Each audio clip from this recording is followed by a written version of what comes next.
एक और अहम खबर, गुटखा फरोशों के खिलाफ कार्रवाई का केस है। आपको बताते चलें कि गुटखा माफिया के खिलाफ केस है जिस पर कैंसर के 300 मरीजों में 100 मरीजों को मुंह का कैंसर होता है।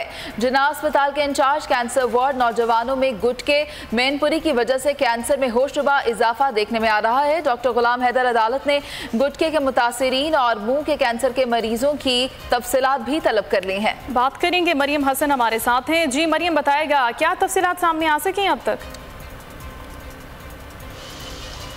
जी हाँ, देखिए बिल्कुल आज सिंध हाई कोर्ट में अहम केसेस की समाअत हुई है, जिसमें से एक गुटके की पाबंदी के ख़िलाफ़ जो है दरख्वास्त की समाअत हुई है, जिस पर जिन्ना अस्पताल के डॉक्टर ने अपनी रिपोर्ट पेश करते हुए कहा कि 70% से ज़ायद जो गुटखा खाने वाले लोग होते हैं उनको वो मुंह के कैंसर में जो है मुब्तला हो जाते हैं, जिस पर अदालत ने सख्त इज़हार तशवीश करते हुए अपने रिमार्क्स दिए कि ये तो इंतहाई संगीन मसला है। 70% से ज़ायद लोग जो हैं वो कैंसर में मुब्तला हो रहे हैं। इस हवाले से जो है अदालत ने 9 अक्टूबर तक समाअत को जो है मुलतवी किया है और उसके साथ साथ मुतालिका इदारों से जो है वो जवाब भी तलब किया गया है। बात कर लीजिए दीगर केसेस की, तो महकमा स्मॉल इंडस्ट्रीज़ में गैर कानूनी भर्तियों के ख़िलाफ़ आज जो है समाअत हुई है, जिसमें रहनुमा MK रऊफ़ सिद्दीकी और दीगर मुल्ज़िमान अदालत के रूबरू पेश हुए हैं।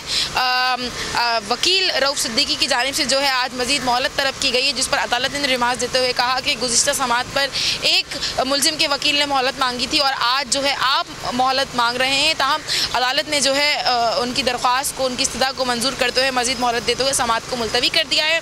दीगर केसेस की बात करें तो सिंध हाई कोर्ट में आज स्पीकर सिंध असम्बली आगा सिराज दुरानी, उनके भाई आगा मसीउद्दीन और दीगर मुल्ज़िमान के खिलाफ की दरख्वास्त ज़मानत के हवाले से जो है आज समाअत हुई है, जिस पे chief justice Sindh high court ने स्पेशल बेंच बनाते हुए मुकदमा जो है स्पेशल बेंच को मुंतकिल कर दिया है और स्पेशल बेंच में अब जज